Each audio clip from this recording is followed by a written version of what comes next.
83 साल की उम्र में मेवाड़ के महाराणा महेंद्र सिंह जी का निधन हो गया है। मेवाड़ के महाराणा महेंद्र सिंह जी और उनके छोटे भाई अरविंद सिंह जी के बीच संपत्ति को लेकर लंबे समय से विवाद चल रहा है। इन दो भाइयों के बीच 100 से अधिक मामले दर्ज है। तो आइए जानते हैं कि यह सब शुरू कहाँ से हुआ था।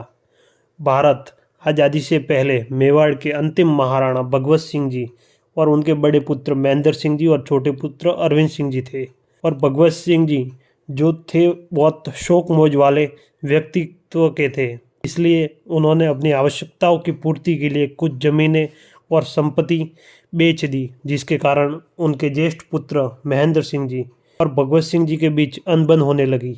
और जब बात कुछ ज़्यादा ही बढ़ने लगी तब 1983 में अपने पिता पर और अपनी माता और भाई पर मुकदमा करके हिस्सा मांगा। उसको लेके भगवत सिंह जी बहुत ही नाराज हुए और उनके एक बहाना भी मिल गया था। और जब वसीयत लिखी गई तो सारी ज़मीन अरविंद सिंह जी के नाम लिख दी और योगेश्वरी कुमारी को ट्रस्टी बनाया गया। और इस प्रकार मेवाड़ के महाराणा महेंद्र सिंह जी को संपत्ति से बेदखल कर दिया गया। 3 नवंबर 1984 को भगवत सिंह जी का निधन होने के बाद में सारे राजपूत एकत्रित होकर महेंद्र सिंह जी को महाराणा बनाया और उनका राज तिलक हुआ। महेंद्र सिंह जी महलों में तो रहना चाहते थे, पर उन्होंने कानून का सहारा लिया, महलों को सरकारी मोहर के नीचे छोड़ दिया। धीरे धीरे अरविंद सिंह जी ने वहां पे कब्जा कर लिया और 100 से अधिक मामले अभी चल रहे हैं। 2020 में फैसला आया और संपत्ति पर चारों का समान हिस्सा रखा। 25% अरविंद सिंह जी का, 25% भगवत सिंह जी का, 25% राजमाता और 25% महेंद्र सिंह जी का। और रहने का शुरुआत में 4 साल महेंद्र सिंह जी को राजमहलों में रहने का बोला और उसके बाद अरविंद सिंह जी को।